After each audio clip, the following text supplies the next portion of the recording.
Este no es un video para fans del terror, es para quien heredó el hábito de decir, estoy bien. No voy a repetir los errores de mis padres, yo voy a hacer las cosas bien. Es una sensación extraña la de perjurar que no vamos a fallar. Hacerlo es humano y a medida que vas creciendo sabes con certeza que va a suceder, pero eso no te protege de lo desgarrador que se va a sentir. Y cuando una tragedia sucede, ¿qué cosa no haría una madre que ama a sus hijos? Empecemos por la casa. Annie, la madre, arma miniaturas para entender su vida. Encierra escenas en vitrinas, les pone luz, escala y orden. Ahí, sin necesidad de subrayarlo, aparece el primer puente con el más allá. La maqueta es un hechizo de control, un modo de procesar y de conjurar el caos vivido. Ese juramento que hacemos, el de yo voy a hacer las cosas bien, tiene una letra chica. Esa herencia que tanto nos marca no se rompe callando. Hereditary no es el miedo a lo desconocido, es pánico de reconocer lo que ya estaba ahí, pero que intentamos ignorar. El ritual no empieza con velas, empieza con pegamento y pinzas. El demonio, si aparece, llega al final, pero el silencio que nos legaron...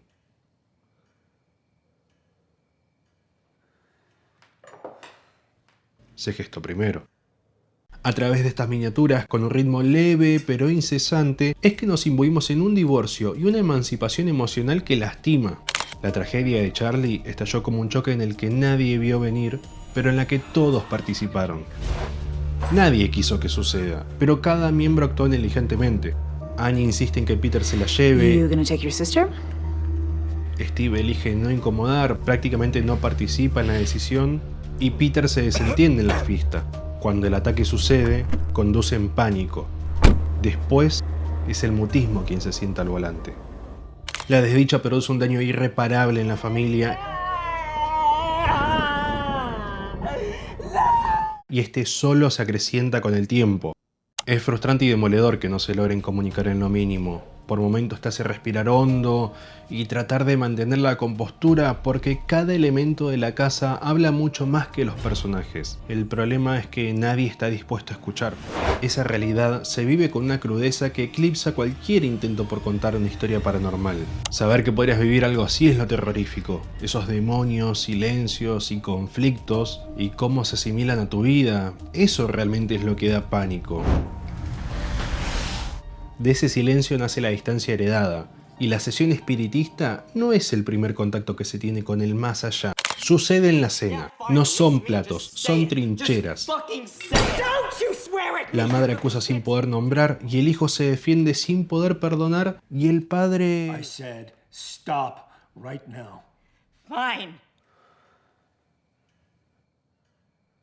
intenta sostener una mesa que ya está inclinada.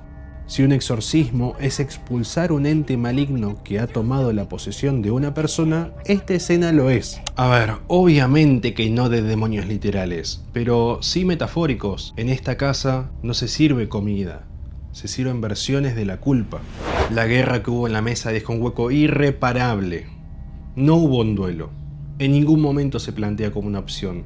La madre y el hijo se cierran y el padre hace el duelo como solo un hombre sabe. La herida sigue abierta y se encuentra un atajo. La promesa de hablar con quien ya no está. Entra Shaun en la escena.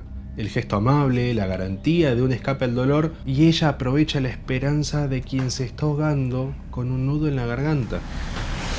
La sesión seduce porque promete un atajo al dolor más humano. Si con la vida no alcanza, probemos con lo desconocido, el más allá. El problema es que lo que vuelve no es alivio, es estrés.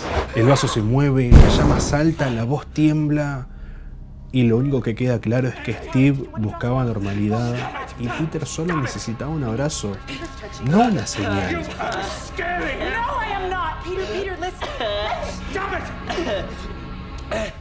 Annie descubre el archivo de su madre. Ahí aparece una herencia que no supo detener a tiempo. El culto es la burocracia del horror. Sellos, ritos, normas. Un orden que te exime de pensar la pregunta que más duele. Funciona como la sociedad. Te dice cómo actuar, pero no te deja espacio para sentir. Y en contrapunto, la familia, ese supuesto refugio, te ordena callar. Pero ese silencio no desaparece, se acumula. En ambos lugares el luto queda suspendido. Y cuando no encontrás un espacio para el duelo, buscas atajos. Por eso el cuaderno parece contaminarlo todo. Annie entiende que hay que quemar la cosa, lo intenta, Pero Hereditary no es un manual de hechizos, es una cadena de consecuencias. Cuando tirás al fuego lo que no procesaste, alguien paga. A veces vos, a veces el que todavía sostenía la mesa. No es magia, es la consecuencia. El fuego no resolvió, solo desplazó el dolor. Y cuando la posesión se vuelve literal, lo corpóreo queda intacto, pero sin un vínculo que nos una a esa persona, es como si no existiera. Peter corre al ático, ese depósito donde guardamos todo lo que no queremos ver, y por fin la familia se une, pero en su fractura. El último acto nos muestra las consecuencias. Nadie supo pedir u ofrecer ayuda en un duelo que todos compartían, antes de que ese silencio se vuelva un grito posesivo. El final no trae un giro argumental, sino que celebra una misa. Hay coronación, hay demonio, hay reglas, pero no confundamos el orden con respuesta. You are Paimon, one of the 8 kings of hell. Si algo hereda Peter, no es un título infernal, es un linaje de silencios. Ese es el legado que más duele, porque no tiene un ritual para desarmar el trauma que es heredado.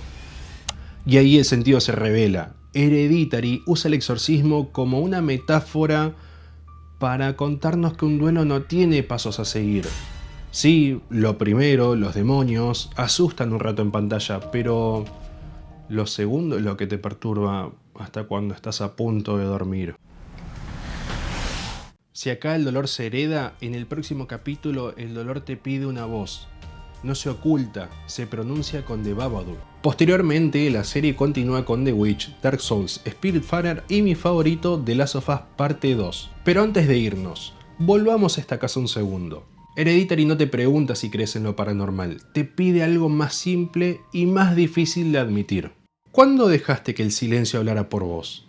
Si hay algo que cortar en nuestro linaje, es el hábito de callar justo antes de pedir ayuda. Cortar ese silencio quizás no cierre la herida, pero la nombra, y lo que se nombra, empieza. Ahora sí, contame, si pudieras romper un hábito heredado hoy, ¿cuál sería?